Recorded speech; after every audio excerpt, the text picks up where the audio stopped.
Olha aqui, ó, encontrar o corpo lúteo. O corpo lúteo, onde ele está? Também está no córtex ovariano.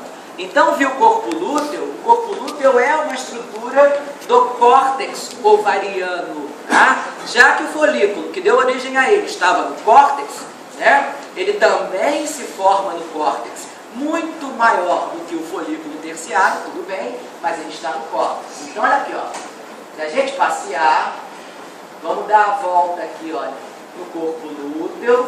Ele tem uma estrutura nitidamente glandular cordonal, glandular endócrina cordonal, né? Então, olha lá. Ele tem uma série de pregueamentos na sua superfície, que é natural. E esse coágulo sanguíneo dentro, isso aqui é uma mancha de sujeira, enfim, mas vocês têm aqui, olha, um coágulo no centro do corpo lúteo, indicando, neste caso, que é um corpo lúteo recentemente formado, ou recém-formado. Esse coágulo, esse sangue, né, que forma esse coágulo, ele entra quando da ruptura da parede folicular, né? Os vasos que se rompem quando da ovulação extravasam e aí o sangue entra na cavidade do antro folicular. E aí, quando ocorre a formação do corpo lúteo a partir das células da parede folicular, né, aí o sangue fica retido como um coágulo temporariamente na região central do corpo lúteo, que depois, então, esse coágulo vai desaparecendo.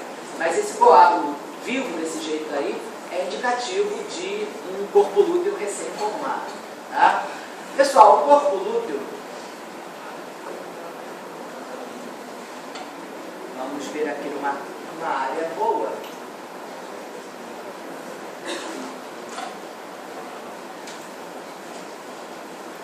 Aqui está.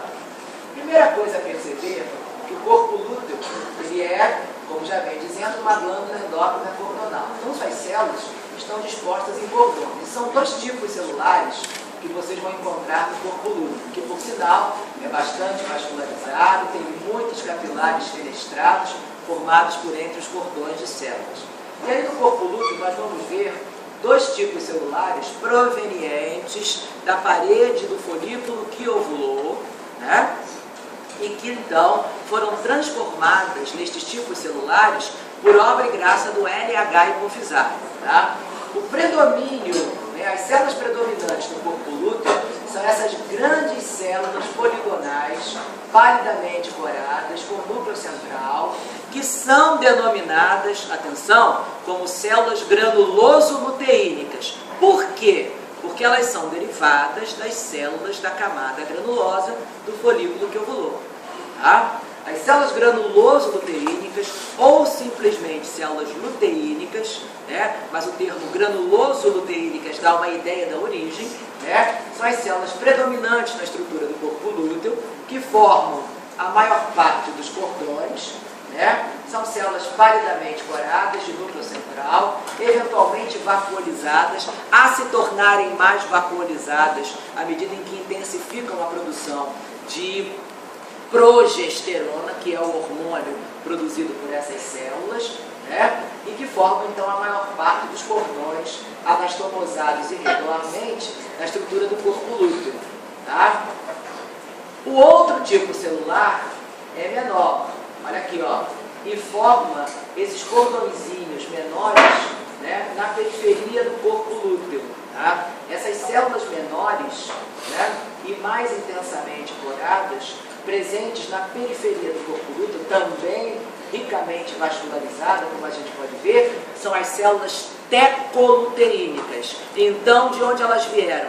Das células da teca interna da parede do folículo que ovulou. Né? As células da teca interna produzem essencialmente estrógenos. Né? Na verdade, também produzem até andrógenos que são modificados por células granuloso-luteínicas, né? E que acabam se transformando em estrógenos. Né? A mesma função que as células da teca interna tinham, né, quando da parede folicular. Né? Então, olha aqui, ó, na parede do corpo lúteo, que está no estroma do córtex ovariano, vocês vão encontrar as células granuloso-luteínicas e as células tecoluteínicas. Eventualmente, as células tecoluteínicas também são chamadas de células paraluteínicas, porque estão ao lado das luteínicas, que são as predominantes. Mas os termos granuloso-luteínicas e tecoluteínicas se referem melhor à origem, obviamente, que essas células têm. Tá? Nesta mesma lâmina, já que vocês têm um corpo lúteo, é sinal de que houve ovulação. Então, existem outros folículos, né, grandalhões, que perderam a corrida. E aqui no aumento médio, infelizmente, eu não tenho como pegá-lo inteiro. Mas olha aqui, ó, se eu der a volta aqui, ó, isso aqui tudo é um folículo terciário. Né? Olha aqui, ó, eu estou no líquido folicular dentro do âmbito, como na seta, ele está todo torto, esse folículo, né? E ele perdeu a corrida. Resta ele involuir, sofrer atresia folicular. Então, logicamente que, em termos estruturais gerais, olha aqui a parede deste folículo, como é uma parede delgada, né? Olha lá, a camada granulosa com as células foliculares e as tecas interna e externa, formando a parede do folículo e bem delgado em função da expansão do ângulo folicular. Sob o ponto de vista estrutural, ele é um folículo terciário. E por incrível que pareça, ainda até se mantém íntegro. Está se mantendo íntegro nesse momento, né? Até por conta de não ter sofrido ainda muitas alterações. Mas ele certamente ele vai se enrugar todo, vai se preguiar todo, as células vão gradativamente se desprender da sua parede, e ele vai se tornar, portanto, um folículo atrésico. Ele já era, certamente, um folículo atrésico. Por que eu estou falando isso? Porque tem um corpo lúteo no ovário que ovulou. Então, todo mundo que chegou no último estágio, nesse caso, vai entrar em atresia folicular. Ah, você quer que bote folículo atrésico na prova? Não. Eu não sei se aquele folículo que você está vendo está sofrendo, está depois ou antes de um corpo lúteo, não tem como saber. O que eu quero que vocês raciocinem é o seguinte: se a gente está vendo, nesse caso, como um todo, analisando a lâmina, tem um corpo lúteo e tem folículos terciários também, é sinal de que esses não vão ovular no próximo ciclo. Já era, perderam. Né? Eles vão evoluir, vão entrar em atresia folicular. Né? E o próprio corpo lúteo também sofre uma modificação marcante. Né? Conforme o corpo lúteo produz, né, progesterona, né, a progesterona produzida pelo corpo lúteo é estimulada a partir do LH. O corpo lúteo em si é estimulado pela produção do LH. Né? Só que a progesterona produzida pelo LH vai inibindo, a progesterona produzida pelo corpo lúteo vai inibindo o LH hipofisário. E gradativamente essa inibição do LH vai deixando de manter o corpo lúteo no ovário. Com isso, o corpo lúteo todo vai degenerar no caso de não haver uma fecundação, não haver uma gestação.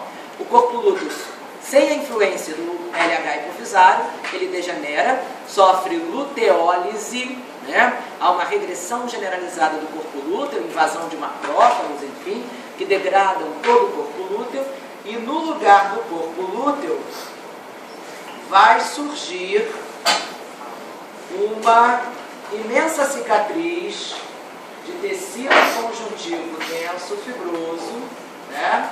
Que a gente vê aqui nessa tonalidade esverdeada clara, que é chamada de corpo albicans. O corpo albicans é uma cicatriz de tecido conjuntivo que surge no lugar de um corpo lúteo que degenerou após um ciclo ovariano. Tá? Então, olha só, essa mancha verde grandalhona aqui, ó, formada essencialmente por colágeno do tipo 1 e alguns poucos fibroblastos imersos nessa massa de colágeno, é um corpo albicans. Vocês têm vários corpos albicantes, que é o plural de corpo albicans, né? Plural de corpo albicans é corpos albicantes. Tá? Vocês podem ter vários corpos albicantes de tamanhos diferentes nessa lâmina. Esses vasos maiores, certamente, olha aqui, ó, esses vasos sanguíneos maiores pertencem à medula, né? Geralmente, vasos de aspecto retorcido, onde você pega pedaço sim, pedaço não, pedaço sim, pedaço não, são vasos enovelados que entram no hilo do ovário e se ramificam da medula para regiões do córtex. Tá? E aqui ó, você tem um grande corpo álbicans.